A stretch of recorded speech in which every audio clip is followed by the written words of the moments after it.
ఇలా చూడగానే మీకు ఏం ఫ్రై గుర్తొచ్చిందో కామెంట్ చేయండి. అదేనండి చామదుంపల ఫ్రై. చాలా బాగుంటుంది, చాలా ప్రాసెస్ కూడా ఎక్కువే.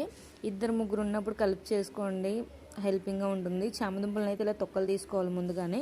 వాటర్లో వేసామనుకోండి జిగురు వచ్చేస్తే, అందుకే అలాగా చాక్తో తీస్తున్నాను. స్పూన్తో కూడా తీసుకోవచ్చు, ఈజీగా వస్తాయి.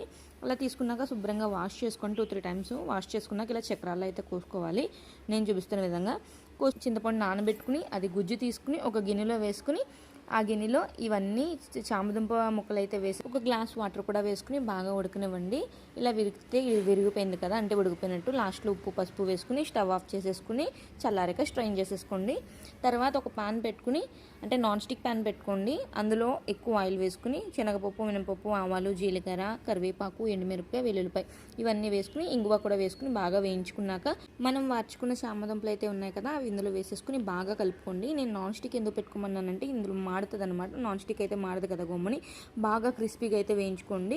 వేయించుకున్నాక లాస్ట్లో కారం వేసుకుని దించేసుకోవడమే. చాలా బాగుంటుందండి. ఉత్తిగా అన్నంలో కూడా తినొచ్చు, నంజుకు కూడా బాగుంటాయి చారన్నంలో. కదిని మేమైతే మామూలుగా అన్నంలో కలుపుకుంటాం కర్రీలాగా. పులుపుల్లగా అనిపిస్తాయి. చామదుంప ఎప్పుడైనా ఇలా ట్రై చేశారా? ట్రై చేయకపోతే ఒకసారి ట్రై చేయండి. నచ్చితే ఒక లైక్ చేయండి. బాయ్.